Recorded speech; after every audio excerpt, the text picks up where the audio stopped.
मान सरकार अपना एक वड्डा वादा कल पूरा करन जा रही है। सो इस वादे दे नाल किन्ना किन्ना लोकां नूं राहत मिलेगी, गलबात उस दे उपर करांगे।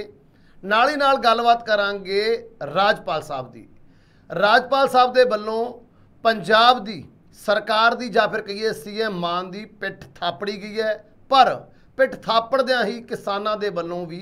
धरना लगा दिता गया। हुण किस मामले के उपर राजपाल वालों सीएम मान की पिठ थापड़ी गई है तो किसानों के वालों धरना क्यों लगाया गया, गलबात उसके उपर भी करांगे। नाल ही नाल गलबात करांगे मनप्रीत बादल की। मनप्रीत बादल जिहड़े कि विजिलेंस के रडार के उपर चल रहे हैं, पिछले दिनी पुछगिछ हुई सी, लेकिन इस मामले दे विच हुण वड्डे खुलासे हुए ने। जांच दे विच कुछ नवे तत्थ सामने आए ने, जिस तो बाद हुण मनप्रीत बादल दीयां मुश्किलां वध सकदियां ने। किहड़े तत्थ जांच दे विच सामने आए ने, गलबात उसके उपर भी। ते गलबात मोदी सरकार दी। मोदी सरकार दे लई वड्डी मुसीबत, क्योंकि विरोधी दलों के वल्लों एक वड्डा फैसला लिया गया है। इस फैसले तो बाद हुण मोदी सरकार आखिर करेगी की, गलबात इस दे उपर भी। सत श्री अकाल, मैं लखविंदर सिंह मान ते तुसीं देख रहे हो खबर सवेर। इन्हां सारियां खबरों के उपर विस्तार दे नाल चर्चा करने लिए मेरे नाल ने प्रोफैसर मनजीत सिंह अणखी जी। सब तो पहला स्वागत कर लेने। सर स्वागत है जी प्रोग्राम। बहुत बहुत शुक्रिया मान साहब, सारे सत श्री अकाल। सर खबर सारियां बहुत अहम ने, लेकिन सर मैं कहना शुरुआत आप राजपाल साहब की खबर तो कर लेने, क्योंकि पंजाब दे विच हड़ां दी स्थिति के उपर जायजा लैण लई पहुंचे सी संगरूर जिले ते पटियाले जिले का, जिथे कि वो मान सरकार की पिठ थापड़दे नज़र आए ने। भावें कि उन्हां दे वल्लों पिछले लंबे समय तो मान सरकार ते राजपाल दे विच चल रही खिच्चोताण दे विच मान सरकार की, प्रशासन की ते पंजाब दे लोकां दी पिठ थापड़ी है, पर किसानां दे वल्लों इस फेरी दे दौरान आपां कहिए धरना प्रदर्शन शुरू कर दिता है। की कारण सी कि किसानां नूं धरना लाउणा पिया ते किस तरीके दे विच राजपाल साहब मान सरकार की पिठ थापड़दे नज़र आए? मान साहब जिस तरीके नाल पहला राजपाल साहब पंजाब के वक्-वक् सरहदी जिलों का दौरा करते रहे हैं, तो हुण जदों कि सारा पंजाब हड़ां दी मार हेठां आया तो लोग ये मंग कर रहे सन, या लोग इस गल वाल वेख रहे सन कि जिहड़े राजपाल साहब ने उदा तां सरहदी खेतरां दे विच नशे की समस्या ਜਾਂ ਹੋਰ ਅਜਿਹੀਆਂ ਸਮੱਸਿਆਵਾਂ ਨੂੰ ਵੇਖਣ ਵਾਸਤੇ ਸਰਹੱਦੀ ਜ਼ਿਲ੍ਹਿਆਂ ਦਾ ਦੌਰਾ ਕਰਦੇ ਨੇ।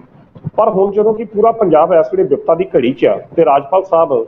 ਆਪਣੇ ਰਾਜਪਾਲ ਭਵਨ ਤੋਂ ਬਾਹਰ ਨਹੀਂ ਨਿਕਲੇ, ਉਹਨਾਂ ਨੇ ਦੌਰਾ ਜਿਹੜਾ ਇਹਨਾਂ ਬਾਕੀ ਹਰ ਪੀੜਤ ਇਲਾਕਿਆਂ ਦਾ ਜਿਹੜਾ ਦੌਰਾ ਨਹੀਂ ਕੀਤਾ। ਪਤਾ ਨਹੀਂ ਇਸ ਦਾ ਕੀ ਕਾਰਨ ਆ, ਕਿ ਸ਼ਾਇਦ ਇਸ ਦਾ ਕਾਰਨ ਇਹੋ ਹੀ ਆ ਕਿ ਉਹਨਾਂ ਦੀ ਮਾਨ ਸਰਕਾਰ ਨਾਲ ਠੀਕ ਤਰੀਕੇ ਨਾਲ ਬਣ ਨਹੀਂ ਗਈ। ਪਰ ਕੱਲ ਜਿਸ ਤਰੀਕੇ ਨਾਲ ਉਹ ਦੌਰੇ ਤੇ ਨਿਕਲਦੇ ਨੇ, ਖਾਸ ਤੌਰ ਤੇ ਪਟਿਆਲਾ ਖੇਤਰ ਦੇ ਲਾਗੇ ਪਾਤੜਾ ਜਾਂ ਘੱਗਰ ਦਰਿਆ ਦੇ ਸੀਮਤ ਜਿਹੜੇ ਇਲਾਕੇ ਨੇ, ਜਿੱਥੇ ਹੜ੍ਹਾਂ ਦੀ ਮਾਰ ਜਿਹੜੀ ਮਾਲਵੇ ਦਾ ਇਲਾਕਾ ਕਹਿ ਰਹੀ ਕਿ ਮਾਲਵੇ ਦੇ ਇਲਾਕੇ ਜਿੱਥੇ ਹੜ੍ਹਾਂ ਦੀ ਮਾਰ ਜਿਹੜੀ ਬਹੁਤ ਜ਼ਿਆਦਾ ਪਈ ਆ, ਉਸ ਸਥਿਤੀ ਦੇ ਵਿੱਚ ਜਾ ਕੇ ਜਿਸ ਤਰੀਕੇ ਨਾਲ ਉਹਨਾਂ ਨੇ ਦੌਰਾ ਕੀਤਾ, ਔਰ ਦੌਰਾ ਕਰਨ ਉਪਰੰਤ ਜਿਸ ਤਰੀਕੇ ਨਾਲ ਉਹਨਾਂ ਨੇ ਜ਼ਿਲ੍ਹਾ ਪ੍ਰਸ਼ਾਸਨ, ਪੰਜਾਬ ਸਰਕਾਰ ਤੇ ਸਮਾਜ ਸੇਵੀ ਸੰਸਥਾਵਾਂ ਵੱਲੋਂ ਕੀਤੇ ਗਏ ਸਾਰੇ ਕੰਮਾਂ ਦੀ ਸ਼ਲਾਘਾ ਕੀਤੀ, ਉੱਥੇ ਉਹਨਾਂ ਨੇ ਆਪਣੀ ਸੰਤੁਸ਼ਟੀ ਦਾ ਇਜ਼ਹਾਰ ਵੀ ਜਿਹੜਾ ਉਹ ਕੀਤਾ। ਨਹੀਂ ਤਾਂ ਇਹ ਗੱਲ ਪਹਿਲਾਂ ਸਮਝੀ ਜਾ ਰਹੀ ਸੀ ਕਿ ਜੇਕਰ ਰਾਜਪਾਲ ਬਨਵਾਰੀ ਲਾਲ ਪੁਰੋਹਿਤ ਦੌਰੇ ਤੇ ਨਿਕਲਦੇ ਨੇ ਤੇ ਆਪਣੀ ਹੀ ਜਿਹੜੀ ਪੰਜਾਬ ਦੀ ਸਰਕਾਰ ਆ ਉਸ ਨੂੰ ਜ਼ਰੂਰ ਉਹ ਘੇਰ ਦੇਣਗੇ। ਪਰ ਉਹਨਾਂ ਨੇ ਕੱਲ ਇੱਕ ਅਜਿਹਾ ਜਿਸ ਤਰੀਕੇ ਨਾਲ ਗੱਲ ਕੀਤੀ ਕਿ ਸੰਤੁਸ਼ਟੀ ਦਾ ਇਜ਼ਹਾਰ ਕੀਤਾ ਸਰਕਾਰ ਦੇ ਕੰਮਾਂ ਦਾ, ਪ੍ਰਸ਼ਾਸਨ ਦੇ ਕੰਮਾਂ ਦਾ, ਸਮਾਜ ਸੇਵੀ ਸੰਸਥਾਵਾਂ ਨੇ ਜਿਸ ਤਰੀਕੇ ਨਾਲ ਇਸ ਵਿਪਤਾ ਦੀ ਘੜੀ ਦੇ ਵਿੱਚ ਇਕੱਠੇ ਹੋ ਕੇ ਇਹ ਸ਼ਲਾਘਾਯੋਗ ਕੰਮ ਕੀਤਾ, ਉਹ ਤੇ ਉਹਨਾਂ ਨੇ ਪੂਰਨ ਸੰਤੁਸ਼ਟੀ ਦਾ ਜਿਹੜਾ ਇਜ਼ਹਾਰ ਕੀਤਾ। ਤੇ ਨਾਲ ਹੀ ਉਹਨਾਂ ਨੇ ਇਹ ਗੱਲ ਕਹੀ ਕਿ ਉਹ ਕੇਂਦਰ ਸਰਕਾਰ ਨੂੰ ਚਿੱਠੀ ਲਿਖਣਗੇ ਤਾਂ ਜੋ ਹੜ੍ਹ ਪੀੜਤਾਂ ਨੂੰ ਜਲਦ ਤੋਂ ਜਲਦ ਜਿਹੜੀ ਸਹਾਇਤਾ ਜਿਹੜੀ ਆ ਉਹ ਦਿੱਤੀ ਜਾਵੇ। ਨਾਲ ਹੀ ਨਾਲ ਉਹਨਾਂ ਨੇ ਇਹ ਵੀ ਗੱਲ ਕੀਤੀ ਕਿ ਜਿਸ ਤਰੀਕੇ ਨਾਲ 50 ਏਕੜ ਜਿਹੜੀ ਜ਼ਮੀਨ ਆ ਜਿਹੜੀ ਝੋਨੇ ਦੀ ਬਿਜਾਈ ਦੇ ਸੰਬੰਧ ਦੇ ਵਿੱਚ ਜਿਹੜਾ ਝੋਨਾ ਲੋਕਾਂ ਦਾ ਰੁੜ ਗਿਆ, ਉਹਦੇ ਸੰਬੰਧ ਵਿੱਚ ਵੀ ਰਾਹਤ ਦੇਣ ਵਾਸਤੇ ਉਹਨਾਂ ਨੇ ਕਿਹਾ ਕਿ ਮੈਂ ਸਰਕਾਰ ਨੂੰ ਤੇ ਕੇਂਦਰ ਸਰਕਾਰ ਨੂੰ ਜ਼ਰੂਰ ਜਿਹੜੀ ਆ ਉਹ ਚਿੱਠੀ ਪੱਤਰ ਜਿਹੜਾ ਕੀਤਾ ਜਾਵੇਗਾ। ਨਾਲ ਹੀ ਇਸੇ ਤਰੀਕੇ ਨਾਲ ਉਹਨਾਂ ਨੇ ਕਿਹਾ ਕਿ ਹਿਮਾਚਲ ਪ੍ਰਦੇਸ਼ ਦੇ ਵਿੱਚ ਜਿਹੜੀਆਂ ਕੇਂਦਰ ਦੀਆਂ ਟੀਮਾਂ ਸਰਵੇ ਕਰ ਰਹੀਆਂ ਨੇ, ਉਹ ਟੀਮਾਂ ਜਲਦ ਹੀ ਪੰਜਾਬ ਦੇ ਵਿੱਚ ਆਣ ਕੇ ਸਾਰਾ ਸਰਵੇ ਕਰ ਦੂੰਗੀਆਂ। ਹੁਣ ਉਸ ਤੋਂ ਤਸਵੀਰ ਦਾ ਦੂਸਰਾ ਪੱਖ ਇਹ ਆ ਕਿ ਜਦੋਂ ਰਾਜਪਾਲ ਸਾਹਿਬ ਘੱਗਰ ਦੇ ਇਲਾਕੇ ਪਾਤੜਾ ਜਿਹੜਾ ਸ਼ਹਿਰ ਹੈਗਾ ਉਹਦੇ ਪਿੰਡਾਂ ਦੇ ਵਿੱਚ ਜਦੋਂ ਗਏ ਤਾਂ ਉੱਥੋਂ ਦੀ ਜਿਹੜੀ ਸਥਿਤੀ ਹੈ ਉਹ ਬੜੀ ਹੀ ਦਰਦਨਾਕ ਜਿਹੜੀ ਸਥਿਤੀ ਹੈ ਜਿਹੜੀ ਉਹ ਵੇਖਣ ਨੂੰ ਮਿਲੀ। ਕਿਸਾਨ ਜਥੇਬੰਦੀਆਂ ਇਹ ਗੱਲ ਚਾਹੁੰਦੀਆਂ ਸਨ ਕਿ ਉਹ ਰਾਜਪਾਲ ਸਾਹਿਬ ਨੂੰ ਮਿਲ ਕੇ ਆਪਣੇ ਇਲਾਕੇ ਦੀ ਜਿਹੜੀ ਸਮੱਸਿਆ ਆ ਉਹ ਦੱਸਣ, ਪਰ ਜਿਹੜਾ ਪ੍ਰਸ਼ਾਸਨ ਸੀ, ਪ੍ਰਸ਼ਾਸਨ ਨੇ ਰਾਜਪਾਲ ਸਾਹਿਬ ਤੇ ਉਹਨਾਂ ਲੋਕਾਂ ਨੂੰ ਆਪਸ ਦੇ ਵਿੱਚ ਮਿਲਣ ਨਹੀਂ ਦਿੱਤਾ। ਸ਼ਾਇਦ ਪ੍ਰਸ਼ਾਸਨ ਨੂੰ ਇਸ ਗੱਲ ਦਾ ਡਰ ਸੀ ਕਿ ਲੋਕਾਂ ਨੇ ਆਪਣੀਆਂ ਮੁਸ਼ਕਲਾਂ ਜਿਹੜੀਆਂ ਨੇ, ਕਿਉਂਕਿ ਬਹੁਤ ਹੱਦ ਤੱਕ ਕਹਿੰਦੇ ਕਿ ਜ਼ਿਲ੍ਹਾ ਪ੍ਰਸ਼ਾਸਨ ਨੂੰ ਉੱਥੋਂ ਤੱਕ ਆਪਣੀਆਂ ਜਿਹੜੀਆਂ ਸਹੂਲਤਾਂ ਦੇਣ ਵਿੱਚ ਪੂਰਨ ਤੌਰ ਤੇ ਨਾਕਾਮਯਾਬ ਰਿਹਾ ਹੈਗਾ, ਤਾਂ ਇਸ ਕਰਕੇ ਜ਼ਿਲ੍ਹੇ ਪ੍ਰਸ਼ਾਸਨ ਦੀ ਇਹ ਕੋਸ਼ਿਸ਼ ਸੀ ਕਿ ਰਾਜਪਾਲ ਸਾਹਿਬ ਨੂੰ ਉਹਨਾਂ ਨਾਲ ਨਾ ਮਿਲਣ ਦਿੱਤਾ ਜਾਵੇ। ਤਾਂ ਜਦੋਂ ਇਸ ਗੱਲ ਦਾ ਪਤਾ ਲੱਗਾ ਕਿਸਾਨ ਜਥੇਬੰਦੀਆਂ ਨੂੰ, ਤਾਂ ਉਹ ਤੁਰੰਤ ਉੱਥੇ ਧਰਨੇ ਤੇ ਬੈਠ ਕੇ, ਤੇ ਇੱਥੋਂ ਤੱਕ ਧਰਨੇ ਤੇ ਬੈਠ ਕੇ ਤੇ ਇੱਥੋਂ ਤੱਕ ਉਹ ਜਿਹੜੇ ਲੋਕ ਸੀ ਉਹ ਇੰਨੇ ਦੁਖੀ ਸਨ, ਕਹਿੰਦੇ ਭਾਵੁਕ ਹੋ ਕੇ ਉਹਨਾਂ ਨੇ ਇੰਨੀ ਗੱਲ ਕਹੀ ਆ ਕਿ ਇਹ ਜਿਹੜੇ ਪਿੰਡ ਨੇ, ਖਾਸ ਤੌਰ ਤੇ ਘੱਗਰ ਬੰਨ੍ਹ ਦੇ ਨਾਲ ਜਿਹੜੇ ਪਿੰਡ ਨੇ, ਇਹਨਾਂ ਦੇ ਅਜੇ ਤੱਕ ਕੋਈ ਵੀ ਸਰਕਾਰੀ ਅਮਲਾ ਜਿਹੜਾ ਨਹੀਂ ਪਹੁੰਚਿਆ, ਪ੍ਰਸ਼ਾਸਨ ਨਹੀਂ ਪਹੁੰਚਿਆ। ਜਦੋਂ ਕਿ ਦੂਜੇ ਪਾਸੇ ਹਰਿਆਣੇ ਸਰਕਾਰ ਦੀ ਜਿਹੜਾ ਬੰਨ੍ਹ ਆ ਬਿਲਕੁਲ ਉਸੇ ਤਰੀਕੇ ਨਾਲ ਦੁਬਾਰਾ ਠੀਕ ਠਾਕ ਜਿਹੜਾ ਕਰ ਲਿਆ, ਪਰ ਜਿਹੜੀ ਹੜ੍ਹਾਂ ਦੀ ਮਾਰ ਆ ਉਹ ਪੰਜਾਬ ਦੇ ਪਿੰਡਾਂ ਨੂੰ ਪੈ ਰਹੀ ਆ। ਤਾਂ ਉਹਨਾਂ ਲੋਕਾਂ ਨੇ ਇੱਥੋਂ ਤੱਕ ਇਹ ਗੱਲ ਕਹਿਤੀ ਕਿ ਠੀਕ ਆ, ਜੇਕਰ ਪੰਜਾਬ ਵਾਲੇ ਸਾਡੀ ਸਾਰ ਨਹੀਂ ਲੈ ਸਕਦੇ ਜਾਂ ਸਾਡੀ ਸਹਾਇਤਾ ਨਹੀਂ ਕਰ ਸਕਦੇ, ਇਹਨਾਂ ਪਿੰਡਾਂ ਨੂੰ ਹਰਿਆਣੇ ਨਾਲ ਜੋੜ ਦਿੱਤਾ ਜਾਵੇ। ਹੁਣ ਇਹ ਆਪਣੇ ਆਪ ਦੇ ਵਿੱਚ ਲਖਵਿੰਦਰ ਜੀ ਬੜਾ ਮਹੱਤਵਪੂਰਨ ਪ੍ਰਸ਼ਨ ਆ ਕਿ ਜਦੋਂ ਇੱਕ ਪਾਸੇ ਤਾਂ ਮਾਨ ਸਰਕਾਰ ਇਹ ਗੱਲ ਕਹਿ ਰਹੀ ਆ ਕਿ ਹਰ ਪੀੜਤਾਂ ਨੂੰ ਰਾਹਤ ਕਾਰਜਾਂ ਦੇ ਵਿੱਚ ਕਿਸੇ ਕਿਸਮ ਦੀ ਕੋਈ ਕਮੀ ਨਹੀਂ ਆਉਣ ਦਿੱਤੀ ਗਈ, ਹਰ ਚੀਜ਼ਾਂ ਜਿਹੜੀਆਂ ਉੱਥੇ ਪਹੁੰਚਾ ਦਿੱਤੀਆਂ ਗਈਆਂ, ਪਰ ਦੂਜੇ ਪਾਸੇ ਜਦੋਂ ਉਸੇ ਹੀ ਪੰਜਾਬ ਦੇ ਵਸਨੀਕ ਸਰਕਾਰ ਦੇ ਇਸ ਬੇਰੁਖੀ ਤੋਂ ਇੰਨੇ ਦੁਖੀ ਹੋ ਜਾਣ ਕਿ ਉਹ ਕਹਿਣ ਕਿ ਜੇਕਰ ਸਰਕਾਰ ਸਾਡੀ ਬਾਂਹ ਨਹੀਂ ਫੜ ਸਕਦੀ ਤਾਂ ਇਹਨਾਂ ਪਿੰਡਾਂ ਨੂੰ ਤੋੜ ਕੇ ਸਾਡਾ ਜਿਹੜਾ ਸੰਬੰਧ ਆ ਉਹ ਹਰਿਆਣੇ ਦੇ ਪਿੰਡਾਂ ਨਾਲ ਕਰ ਦਿੱਤਾ ਜਾਵੇ, ਤਾਂ ਫਿਰ ਮੇਰਾ ਨਹੀਂ ਖਿਆਲ ਕਿ ਸਰਕਾਰ ਵੱਲੋਂ ਕੀਤੇ ਗਏ ਰਾਹਤ ਕਾਰਜਾਂ ਦੇ ਸੰਬੰਧੀ ਜਿਹੜੇ ਦਾਅਵੇ ਕੀਤੇ ਜਾ ਰਹੇ ਆ ਉਹਨਾਂ ਦੇ ਪ੍ਰਸ਼ਨ ਚਿੰਨ੍ਹ ਫਿਰ ਸੁਭਾਵਿਕ ਹੀ ਲੱਗ ਜਾਂਦਾ ਕਿ ਸਰਕਾਰ ਦੇ ਜਿਹੜੇ ਦਾਅਵੇ ਨੇ ਉਹ ਮਹਿਜ਼ ਫੂਕਦੇ ਨੇ। ਤਾਂ ਅਜਿਹੀ ਸਥਿਤੀ ਦੇ ਵਿੱਚ ਰਾਜਪਾਲ ਸਾਹਿਬ ਨੂੰ ਜੇਕਰ ਉਹ ਵਿਅਕਤੀ ਮਿਲਣਾ ਚਾਹੁੰਦੇ ਸਨ ਤਾਂ ਮਿਲਣਾ ਚਾਹੀਦਾ ਸੀ। ਘੱਟੋ ਘੱਟ ਸਰਕਾਰ ਦੀਆਂ ਇਹਨਾਂ ਨਾਕਾਮੀਆਂ ਦਾ ਵੀ ਪਤਾ ਲੱਗ ਜਾਂਦਾ ਕਿ ਜਾਂ ਉਹ ਲੋਕ ਕੀ ਸੋਚਦੇ ਨੇ। ਬਾਕੀ ਜੇਕਰ ਉਹਨਾਂ ਲੋਕਾਂ ਨੇ ਇਹ ਗੱਲ ਕਹੀ ਆ, ਔਰ ਜਿਸ ਤਰੀਕੇ ਨਾਲ ਰਿਕਾਰਡਡ ਬਿਆਨ ਆ ਕਿ ਉਹਨਾਂ ਨੇ ਇੰਨੀ ਗੱਲ ਕਹੀ ਕਿ ਜੇਕਰ ਸਰਕਾਰ ਸਾਡੀ ਸਾਰ ਨਹੀਂ ਲੈ ਸਕਦੀ ਸਾਨੂੰ ਹਰਿਆਣੇ ਨਾਲ ਜੋੜ ਦਿੱਤਾ ਜਾਵੇ, ਇਹ ਆਪਣੇ ਆਪ ਦੇ ਵਿੱਚ ਹੀ ਪੰਜਾਬ ਸਰਕਾਰ ਵੱਲੋਂ ਹੜ੍ਹ ਪੀੜਤਾਂ ਵਾਸਤੇ ਕੀਤੇ ਜਾ ਰਹੇ ਦਾਅਵਿਆਂ ਦੇ ਉੱਤੇ ਇੱਕ ਬੜਾ ਵੱਡਾ ਪ੍ਰਸ਼ਨ ਚਿੰਨ੍ਹ। ਸੋ ਉਹ ਜਿਹੜਾ ਧਰਨਾ ਸਿਰਫ ਰਾਜਪਾਲ ਦੀ ਫੇਰੀ ਦੇ ਖਿਲਾਫ ਨਹੀਂ ਆ, ਬਲਕਿ ਇਸ ਕਰਕੇ ਲੱਗਾ ਕਿ ਪ੍ਰਸ਼ਾਸਨ ਨੇ ਉਹਨਾਂ ਨੂੰ ਰਾਜਪਾਲ ਸਾਹਿਬ ਦਾ ਮਿਲ ਨਹੀਂ ਦਿੱਤਾ, ਜਿਸ ਕਰਕੇ ਪ੍ਰਸ਼ਾਸਨ ਦੇ ਦਾਅਵਿਆਂ ਦੀ ਜਿਹੜੀ ਪੋਲ ਖੁੱਲਦੀ ਨਜ਼ਰ ਆਉਂਦੀ ਹੈ। ਜੀ ਬਾਤ ਬਿਲਕੁਲ ਬਿਲਕੁਲ। ਕਿਸਾਨ ਭਾਵੇਂ ਸਰ ਕੁਝ ਵੀ ਕਹਿਣ, ਲੇਕਿਨ ਜਿਸ ਤਰੀਕੇ ਦੇ ਨਾਲ ਕੱਲ ਦੌਰੇ ਦੇ ਦੌਰਾਨ ਆਪਣੇ ਦੌਰੇ ਦੇ ਨਾਲ ਹੜ੍ਹ ਪੀੜਤਾਂ ਦੇ ਨਾਲ ਸੰਬੰਧਿਤ ਇਸ ਦੌਰੇ ਦੇ ਨਾਲ ਹਾਂ ਪੱਖੀ ਰਵੱਈਆ ਆਪਾਂ ਕਹਿ ਸਕਦੇ ਹਾਂ ਕਿ ਰਾਜਪਾਲ ਸਾਹਿਬ ਦਾ ਕਾਫੀ ਸਮੇਂ ਤੋਂ ਬਾਅਦ ਤੇਵਰ ਚੇਂਜ ਹੋਏ ਨੇ ਤੇ ਹਾਂ ਪੱਖੀ ਤੇ ਥਾਪੜਾ ਦਿੰਦੇ ਹੋਏ ਨਜ਼ਰ ਆਏ ਨੇ ਮਾਨ ਸਰਕਾਰ ਨੂੰ ਉਹਨਾਂ ਦੇ ਕੰਮਾਂ ਦੇ ਲਈ। ਸੋ ਅੱਗੇ ਕਿਵੇਂ ਰਹੇਗਾ ਸਮਾਂ, ਕਿਸ ਤਰੀਕੇ ਦੇ ਨਾਲ ਕਿ ਇਹ ਹਾਂ ਪੱਖੀ ਰਵੱਈਆ ਅੱਗੇ ਲੰਮੇ ਸਮੇਂ ਤੱਕ ਚੱਲੇਗਾ ਜਾਂ ਫਿਰ ਹਾਲਾਤ ਛੇਤੀ ਬਦਲਣਗੇ। तो अगली खबर बात चलिए जी गल मनप्रीत बादल दी। मनप्रीत बादल जेडे कि इन्नी दिनी विजिलेंस के रडार के उपर चल रहे हैं, प्लाटां दे लैके 2 प्लाटां नूं लैके हुण विजिलेंस की पुछगिछ उन्हां तों हो रही है, लेकिन इस विच कह रहे हैं कि विजिलेंस जांच वड्डे खुलासे एक बार होर होए ने, जिस तो बाद मनप्रीत बादल दी मुश्किलों च वाधा हो सकता है। आखिर विजिलेंस की जांच दे विच किहड़े वो खुलासे हो गए जिन्हां दे नाल मनप्रीत बादल दी हुण मुश्किलां वध सकदियां ने। मान साहब जिस दिन मनप्रीत बादल प्रेस कॉन्फ्रेंस कर रहे हैं, जिस दिन भगवंत मान नूं कह रहे थे कि हाँ भाई तेरी औकात की है जो भी लाउणा, ते दूजे पासे राजा वड़िंग नूं भी उन्होंने लिया, तो उस दिन सब तो ज़्यादा जोर उन्हों का इस गल ते लगा कि मेरे तो वड्डा पंजाब दे विच कोई ईमानदार आगू है ही नहीं। उन्होंने जिस तरीके नाल अपने लकब जां अपने आप नूं दर्शाया कि मैं ये भी नहीं लिया, मैं गड्डी भी आप चलाउंदा रहा, गड्डी च पेट्रोल भी मैं आप भरदा रहा, बहुत कोई अपने पैसों का लेंदा रखदी, बिल जिहड़े मैं सरकारी वसूल नहीं कीते। ते भाव उन्होंने अपने आप को एक ईमानदार दुधधाता लीडर दसन का साबित करने का यत्न किया कि मेरे तो अलावा कोई भी इहो जिहा व्यक्ति पंजाब दे विच है नहीं। पर दूजे पासे हुण जिस तरीके नाल सूरचंद सिंगला ने एप्लीकेशन दी है और वो अपनी एप्लीकेशन किसी भी सूरत विच वापस लैण नूं तैयार नहीं, तो कहंदे ने उन्हें भाजपा हाईकमान नूं भी दस दिता कि भाई साहब जो मर्जी हो जाए मैं पिछे नहीं जे हटना, मैं नहीं जे इस गल तो टलना, इहदी जांच होनी चाहिए है। तो इस गल नूं लैके हुण विजिलेंस जिहड़ी आ वो जांच कर रही, तो विजिलेंस ने बड़े नवे खुलासे जिहड़े वो होए ने, विजिलेंस नूं कुछ नवीं चीज़ां दा पता लगा जिहदे नाल ये अपने आप नूं ईमानदार आगू कहण वाले नेता दा जिहड़ा चेहरा आ वो लोकां दे सामने आ रहा कि किस तरीके नाल ये लोग पंजाब नूं कथित तौर ते लुटदे रहे आ, क्योंकि एक तगड़े सियासतदान परिवार नाल मनप्रीत बादल दा संबंध आ। ਤਾਂ ਲੋਕਾਂ ਨੂੰ ਪਤਾ ਕਿ ਬੀਤੇ ਦੌਰ 'ਚ ਕਿਹੋ ਜਿਹਾ ਉਹਨਾਂ ਦਾ कार्यशैली ਰਹੀ ਹੈ, ਪਰ ਉਹ ਸਭ ਕਾਸੇ ਦੇ ਵਿੱਚ ਮਨਪ੍ਰੀਤ ਬਾਦਲ ਨੇ ਹਮੇਸ਼ਾ ਆਪਣੇ ਆਪ ਨੂੰ ਇੱਕ ਸਾਈਡ ਤੇ ਰੱਖ ਕੇ ਇੱਕ ਇਮਾਨਦਾਰੀ ਦਿੱਖ ਵਜੋਂ ਸਥਾਪਿਤ ਲੀਡਰ ਸਥਾਪਿਤ ਵਜੋਂ ਆਪਣਾ ਯਤਨ ਨੇ ਕੀਤਾ। ਪਰ ਹੁਣ ਜਿਹੜੇ ਵਿਜੀਲੈਂਸ ਨੇ ਖੁਲਾਸੇ ਹੋਏ ਨੇ ਬੜੇ ਹੈਰਾਨੀਜਨਕ ਨੇ। ਹੈਰਾਨੀਜਨਕ ਇਹ ਨੇ ਜੋ ਉਹਨਾਂ ਨੇ ਉਦੋਂ ਪ੍ਰੈਸ ਕਾਨਫਰੰਸ ਕਰਕੇ ਆਪਣੇ ਦਾਅਵੇ ਕੀਤੇ ਉਹਨਾਂ ਦੇ ਬਿਲਕੁਲ ਉਲਟ। ਹੁਣ ਕਹਿੰਦੇ ਕਿ ਜਿਹੜੀ ਬੋਲੀ ਦਿੱਤੀ ਗਈ, ਜਿਹੜੀ ਬੋਲੀ ਉਸ ਪਲਾਟ ਦੀ ਜਿਹੜੀ ਦਿੱਤੀ ਗਈ ਉਹ ਇੱਕੋ ਹੀ IP ਐਡਰੈਸ ਜਿਹੜਾ ਸੀ ਉਹਦੇ ਤੋਂ ਦਿੱਤੀ ਗਈ। ਆਨਲਾਈਨ ਬੋਲੀ ਜਿਹੜੀ ਸੀ ਇੱਕੋ ਹੀ ਐਡਰੈਸ ਤੋਂ ਦਿੱਤੀ ਗਈ। ਦੂਸਰੇ ਪਾਸੇ ਜਿਸ ਤਰੀਕੇ ਨਾਲ ਇਹ ਕਮਰਸ਼ੀਅਲ ਪਲਾਟ ਨੇ ਇਹਨਾਂ ਨੂੰ ਰਿਹਾਇਸ਼ੀ ਪਲਾਟ ਵਿੱਚ ਬਦਲਣ ਦੇ ਕਹਿੰਦੇ ਯਤਨ ਜਿਹੜੇ ਨੇ ਇਹ 2012-13 ਦੇ ਵਿੱਚ ਕੀਤੇ ਗਏ। ਕਹਿੰਦੇ ਉਸ ਵੇਲੇ ਇਹ ਫਾਈਲ ਜਿਹੜੀ ਮਾਫ ਕਰਦਾ 2011 ਚ ਇਹ ਫਾਈਲ ਜਿਹੜੀ ਭੇਜੀ ਗਈ ਕਿ ਇਸ ਨੂੰ ਉਸ ਤੋਂ ਬਦਲ ਦਿੱਤਾ ਜਾਵੇ ਤੇ 12-13 ਦੇ ਵਿੱਚ ਇਹ ਰਿਹਾਇਸ਼ੀ ਕਮਰਸ਼ੀਅਲ ਨੂੰ ਰਿਹਾਇਸ਼ੀ ਪਲਾਟਾਂ 'ਚ ਰੈਜ਼ੀਡੈਂਸ਼ੀਅਲ ਪਲਾਟਾਂ 'ਚ ਬਦਲਣ ਦੀ ਪ੍ਰਕਿਰਿਆ ਜਿਹੜੀ ਸ਼ੁਰੂ ਹੁੰਦੀ ਹੈ। ਤੇ ਇਸ ਗੱਲ ਦਾ ਪਤਾ ਲੱਗਾ ਕਿ 2011 ਤੇ 12 ਚ ਜਦੋਂ ਇਹਨਾਂ ਪਲਾਟਾਂ ਨੂੰ ਸੇਲ ਕਰਨ ਦਾ ਮੂਡ ਬਣਿਆ ਬਠਿੰਡਾ ਦਾ ਜਿਹੜੀ ਅਥਾਰਟੀ ਸੀ ਤਾਂ ਉਸ ਵਕਤ ਕਹਿੰਦੇ ਆ ਕਿ ਉੱਥੇ ਜਿਹੜੀ ਰੇਟ ਸੀ ਜਗ੍ਹਾ ਦਾ 75,000 ਤੋਂ ਲੈ ਕੇ 90,000 ਪ੍ਰਤੀ ਗੱਜ ਦੇ ਹਿਸਾਬ ਦੇ ਨਾਲ ਉਸ ਵਕਤ ਰੇਟ ਜਿਹੜਾ ਸੀ 2011-12 ਚ ਸੀ ਜਿਹੜਾ ਸਰਕਾਰੀ ਰੇਟ ਸੀ। ਪਰ ਕਹਿੰਦੇ ਮਨਪ੍ਰੀਤ ਸਿੰਘ ਬਾਦਲ ਨੇ ਪਤਾ ਨਹੀਂ ਕਿਹੜੀਆਂ ਢਾਂਦਰੀਆਂ ਕੀਤੀਆਂ, ਦੋ ਬੰਦੇ ਆਪਣੇ ਕਰੀਬੀ ਜਿਹੜੇ ਸਨ ਉਹਨਾਂ ਦੇ ਰਾਹੀਂ ਇਹਨੇ ਇਹ ਜਿਹੜੀ ਜਗ੍ਹਾ 25,000 ਰੁਪਇਆ 25,725 ਰੁਪਏ ਪ੍ਰਤੀ ਗੱਜ ਦੇ ਹਿਸਾਬ ਨਾਲ 725 ਨੰਬਰ ਤੇ 726 ਨੰਬਰ ਦੋ ਪਲਾਟ ਜਿਹੜੇ ਨੇ ਉਹਨਾਂ ਨੂੰ ਇਕੱਠਿਆਂ ਕਰਕੇ ਆਪਣੇ ਦੋ ਬੰਦਿਆਂ ਦੇ ਸਿਰ ਤੇ ਇਹਨੇ ਲੈ ਲਈ। ਹੁਣ ਇਸ ਮੁੱਦੇ ਦੀ ਜਿਹੜੀ ਜਾਂਚ ਆ ਉਹ ਵਿਜੀਲੈਂਸ ਕਰ ਰਹੀ ਆ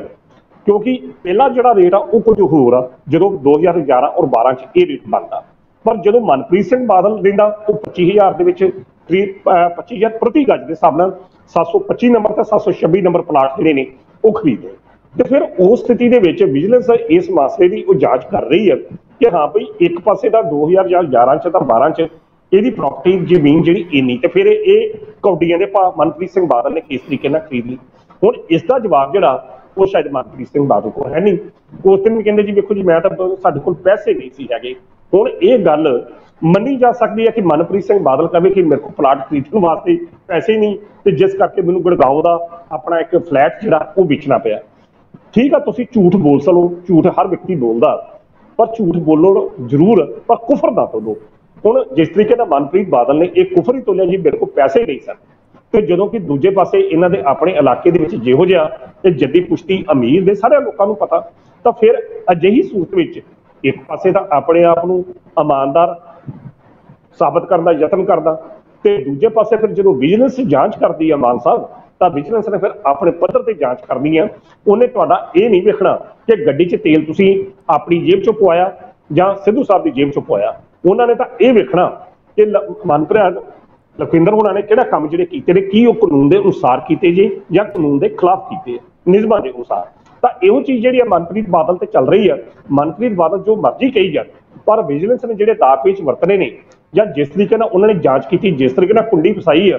ਤੇ ਦੂਜੇ ਪਾਸੇ ਸਰੂਪਚੰਦ ਸਿੰਗਲਾ ਦਾ ਆਪਣੇ ਬਿਆਨਾਂ ਤੇ ਪੂਰਨ ਤੌਰ ਤੇ ਖੜੇ ਰਹਿਣਾ ਇਹ ਸਾਬਤ ਕਰਦਾ ਆ ਕਿ ਆਉਂਦੇ ਦਿਨਾਂ ਦੇ ਵਿੱਚ ਮਨਪ੍ਰੀਤ ਬਾਦਲ ਵਾਸਤੇ ਮੁਸ਼ਕਲਾਂ ਜਿਹੜੀਆਂ ਹੋਰ ਵੱਧ ਸਕਦੀਆਂ।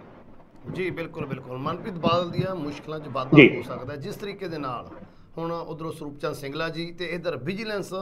ਨਵੇਂ ਤੱਥ ਉਜਾਗਰ ਕਰ ਰਹੀ ਹੈ। ਦੂਸਰੇ ਪਾਸੇ ਗੱਲ CM ਮਾਨ ਸਾਹਿਬ ਦੀ, ਮਾਨ ਸਰਕਾਰ ਦੀ, ਉਹਨਾਂ ਦੇ ਵੱਲੋਂ ਆਪਣਾ ਇੱਕ ਵੱਡਾ ਵਾਅਦਾ ਕੱਚੇ ਮੁਲਾਜ਼ਮਾਂ ਨੂੰ ਪੱਕੇ ਕਰਨ ਦਾ ਵਾਅਦਾ 28 ਤਰੀਕ ਨੂੰ ਪੂਰਾ ਹੋਣ ਜਾ ਰਿਹਾ ਹੈ ਕਿਉਂਕਿ 28 ਤਰੀਕ ਨੂੰ ਮਾਨ ਸਰਕਾਰ ਦੇ ਵੱਲੋਂ ਕੱਚੇ ਮੁਲਾਜ਼ਮਾਂ ਨੂੰ ਪੱਕੇ ਕਰਨ ਦੇ ਆਰਡਰ ਦਿੱਤੇ ਜਾ ਰਹੇ ਨੇ। ਕਿਵੇਂ ਦੇਖ ਰਹੇ ਹੋ ਤੇ ਕਿੰਨੇ ਅਧਿਆਪਕਾਂ ਨੂੰ ਇਸ ਦੇ ਨਾਲ ਰਾਹਤ ਹੈ? ਤੇ ਦੂਸਰਾ ਸਵਾਲ ਹੈ ਜਿਸ ਤਰੀਕੇ ਦੇ ਨਾਲ ਇਹ ਕੱਚੇ ਹੋਏ ਮੁਲਾਜ਼ਮ ਸਰਕਾਰ ਦੇ ਖਿਲਾਫ ਲਗਾਤਾਰ ਧਰਨਾ ਪ੍ਰਦਰਸ਼ਨ ਕਰ ਰਹੇ ਨੇ, ਜਿਸ ਆਧਾਰ ਤੇ ਪੱਕੇ ਕੀਤੇ ਗਏ ਨੇ ਉਹ ਆਧਾਰ ਹੀ ਪਸੰਦ ਨਹੀਂ ਆ ਰਿਹਾ, ਜਾਂ ਫਿਰ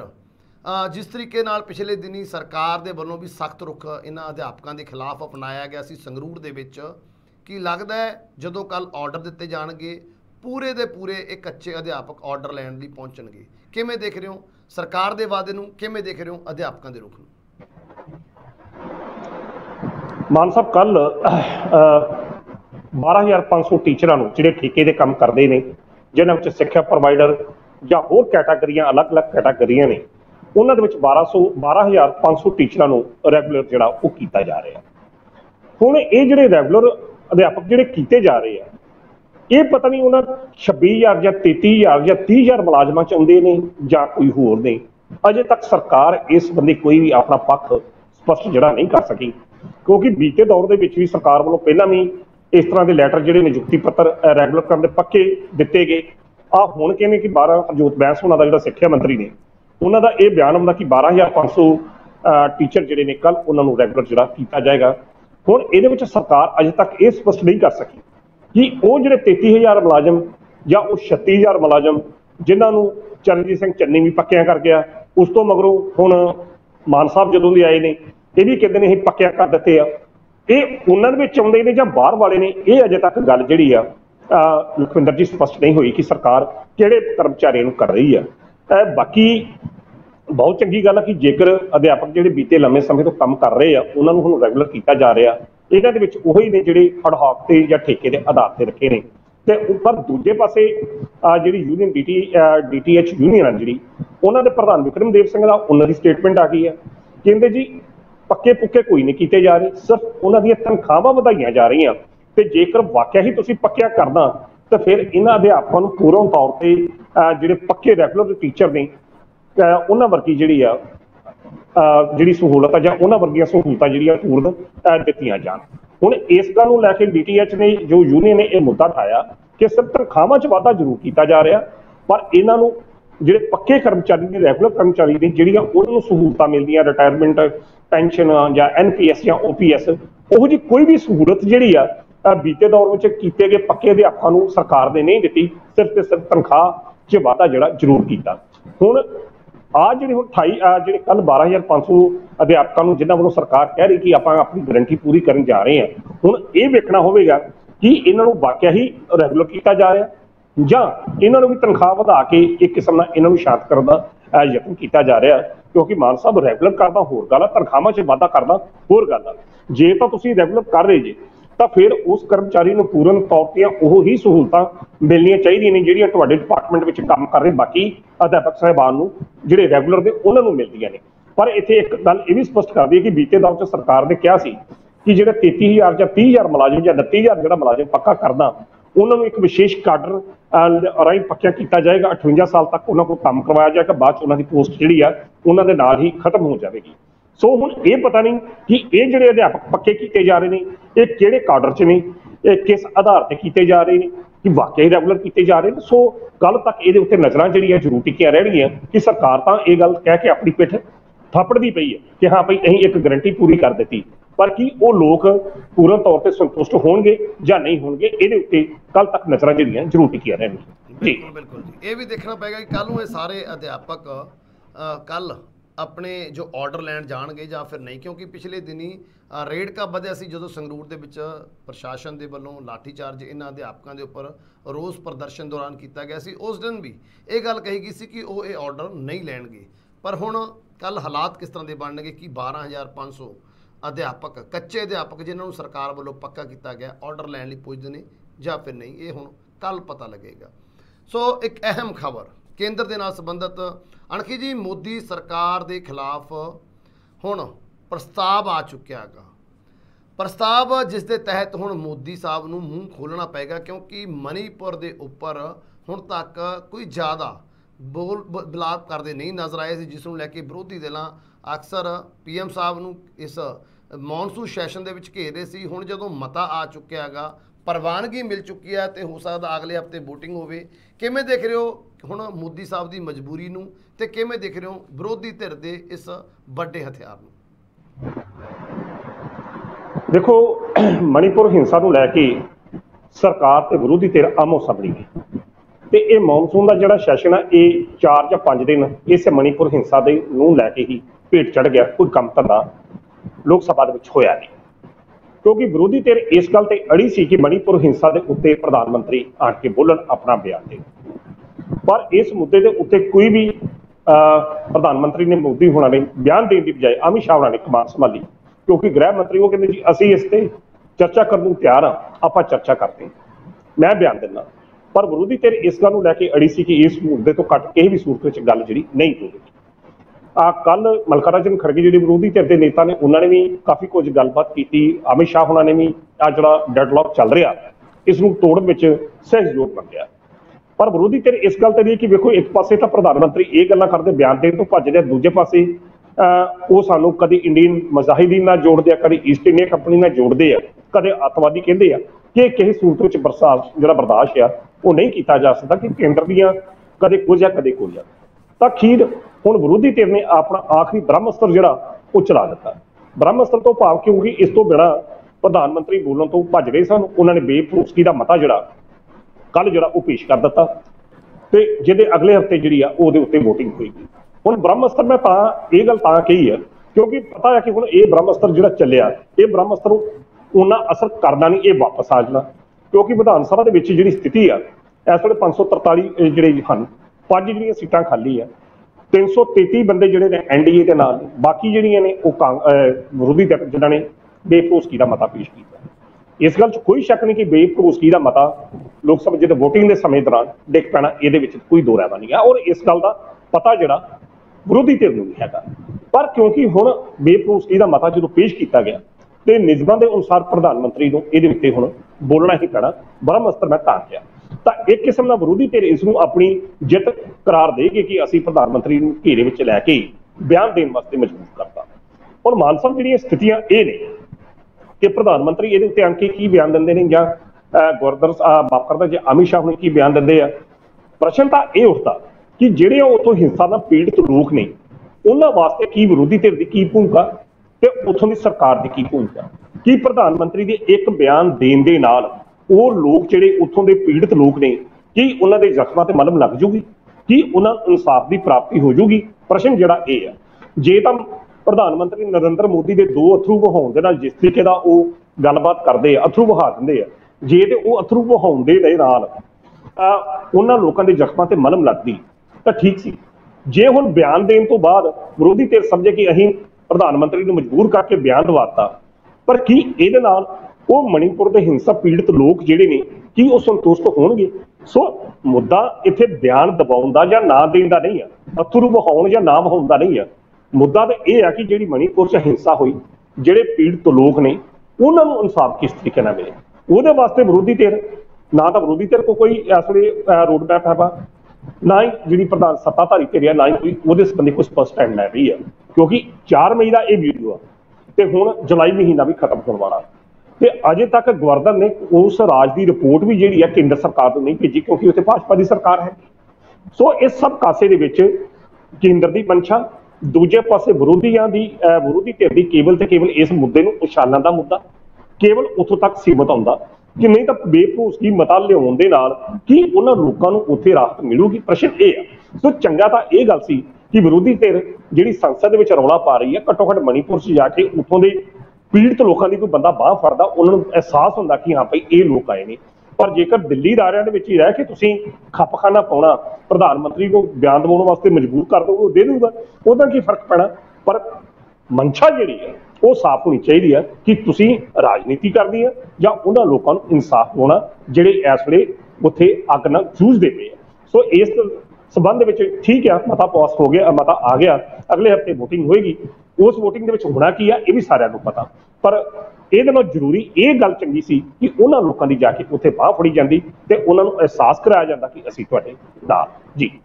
ਬਿਲਕੁਲ ਸਰ, ਬਿਲਕੁਲ। ਪਰ ਹੁਣ ਇਸ ਮਾਮਲੇ ਦੇ ਵਿੱਚ ਬੇਭਰੋਸਗੀ ਮਤਾ ਆਉਣ ਤੋਂ ਬਾਅਦ ਜਿੱਥੇ ਵਿਰੋਧੀ ਦਲ ਇਹ ਮੰਨ ਰਹੇ ਨੇ, ਸੈਟੀਸਫਾਈਡ ਹੁੰਦੇ ਨਜ਼ਰ ਆ ਰਹੇ ਨੇ ਵੀ ਹੁਣ CM ਸਾਹਿਬ, ਮਾਫ ਕਰਨਾ PM ਸਾਹਿਬ ਇਸ ਮਾਮਲੇ ਤੇ ਬੋਲਣਗੇ, ਉੱਥੇ ਹੀ ਭਾਜਪਾ ਵੀ ਇਸ ਗੱਲ ਤੋਂ ਸੰਤੁਸ਼ਟ ਹੈ ਵੀ ਆਖਰ ਇਸ ਮਤੇ ਦਾ ਹੋਣ ਵਾਲਾ ਕੀ ਆ ਕਿਉਂਕਿ ਮੈਜੋਰਟੀ BJP ਦੇ ਕੋਲ ਹੈ। ਹੁਣ ਅਗਲੇ ਹਫ਼ਤੇ ਵੋਟਿੰਗ ਹੋਏਗੀ, ਕਿਸ ਤਰ੍ਹਾਂ ਦੇ ਬਿਆਨ PM ਸਾਹਿਬ ਦੇ ਆਉਣਗੇ ਉਸ ਤੋਂ ਪਹਿਲਾਂ ਇਹ ਵੀ ਹੁਣ ਵੇਖਣ ਵਾਲੀ ਗੱਲ ਹੋਏਗੀ। ਸੋਨਕੀ ਸਾਹਿਬ, ਤੁਸੀਂ ਗੱਲਬਾਤ ਕਰਨ ਲਈ ਸਾਡੇ ਨਾਲ ਜੁੜੇ, ਉਹਦੇ ਲਈ ਤੁਹਾਡਾ ਬਹੁਤ ਬਹੁਤ ਧੰਨਵਾਦ। ਬਹੁਤ ਬਹੁਤ ਸ਼ੁਕਰੀਆ ਮਾਨ ਸਾਹਿਬ। ਸੋ ਇਹ ਸਨ ਪ੍ਰੋਫੈਸਰ ਮਨਜੀਤ ਸਿੰਘ ਅਣਖੀ ਜੀ, ਜਿਨ੍ਹਾਂ ਵੱਲੋਂ ਅੱਜ ਦੀਆਂ ਅਹਿਮ ਖਬਰਾਂ ਦੇ ਉੱਪਰ ਵਿਸਥਾਰ ਦੇ ਨਾਲ ਚਰਚਾ ਕੀਤੀ ਗਈ ਹੈ। ਤੁਹਾਨੂੰ ਚਰਚਾ ਕਿਵੇਂ ਲੱਗੀ ਕਮੈਂਟ ਕਰਕੇ ਜ਼ਰੂਰ ਦੱਸਿਓ। ਅਗਲੇ ਪ੍ਰੋਗਰਾਮ ਵਿੱਚ ਫਿਰ ਤੋਂ ਹੋਏਗੀ ਮੁਲਾਕਾਤ, ਉਦੋਂ ਤੱਕ ਦਿਓ ਇਜਾਜ਼ਤ। ਧੰਨਵਾਦ।